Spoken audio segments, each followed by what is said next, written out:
Mas paigtingin daw ng Land Transportation Franchising and Regulatory Board ang monitoring sa mga pampubliko sasakyan kasunod ng trahedya sa SC-TEX kahapon na ikinasawi ng 10. Kabilang sa mga gagawin ng regular na random drug testing sa mga driver. Mula sa Tarlac City, may unang balita live si Jomer Apresto. Jomer? Ivan, nandito ako sa Tarlac City Police Station kung saan nakakulong ang bus driver na sangkot sa aksidente kahapon sa SC-TEX Toll Plaza exit na ikinamatay ng 10 tao. Ayon sa pulisya, posibleng ma-inquest na ngayong araw ang driver.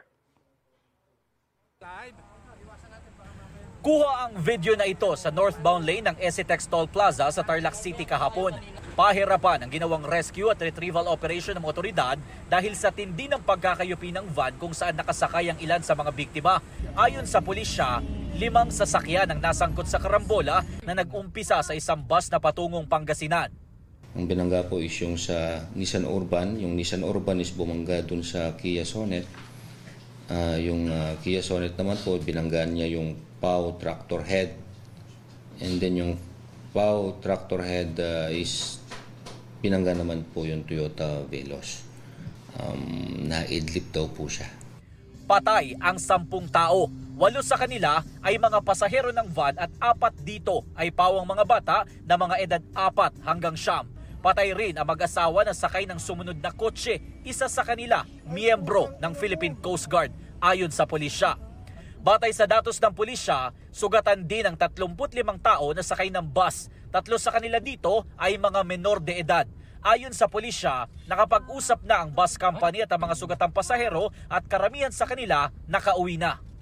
Ayon naman sa kuya at tito ng 5 nasawing biktima na sakay ng van, papunta sana sa isang children's camp ang kanyang 2 kapatid at 3 pamangkin. Inorganisa raw ito ng kanilang simbahan. Nanlambot ako sir, yung nalaman ko na gano'n ang nangyari. Lalong-lalo na nung pagpunta namin dyan sa ospital na nakita ko silang wala ng hininga. Umaasa naman ang pamilya ng mga naulilang biktima na makikipagtulungan sa kanila ang bus company. Sa ngayon ay nasa kustodiya na ng Tarlac City Police Station ang 52 taong gulang na driver ng bus. Tumanggi siyang magbigay ng pahayag. Isinailalim na rin siya sa breathalyzer at drug test. Sabi pa ng pulisya, patuloy ang kanilang pagkalap ng ebidensya tulad ng CCTV ng bus na makatutulong sa investigasyon. Ayon naman sa LTFRB, magbibigay ng 400,000 pesos ang insurance company sa pamilya ng bawat pasaherong nasawi. Sasagutin din ang pagpapaospital ng mga sugatan. Una nang pinatawan ng LTFRB ng 30-day suspension ang 15 bus ng Solid North na may kaparehong biyahe ng bus na naaksidente. Mas paigtingin din daw nila ang mga random drug testing sa mga driver para matiyak ang kaligtasan ng mga pasahero. What we will do now is we'll do it on a regular basis like weekly or every 2 weeks.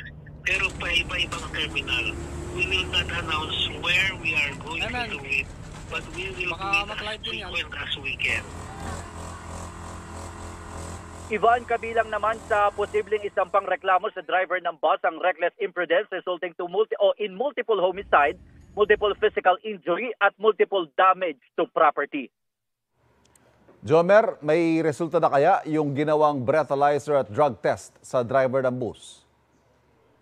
Ivan, sa ngayon ay naghihintay pa raw ng resulta ng pulisan dito sa 2 test na ginawa sa driver ng bus. Kinuha daw ito ng mga tauhan ng Land Transportation Office o LTO. Jomer, base sa investigasyon, nasabi ba ng mga pulis kung gaano kaya katulin yung bus nung mangyari yung impact na yan?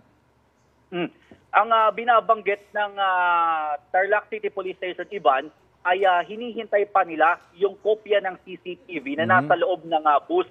Dito kasi makikita kung gaano kabilis yung takbo ng bus at para din malaman kung meron pang ibang anggulo kaugnay nga sa nangyaring aksidente. Antabayanan natin ang iba pang detalye kaugnay ng malagim na aksidenteng yan. Maraming salamat, Jomer Apresto.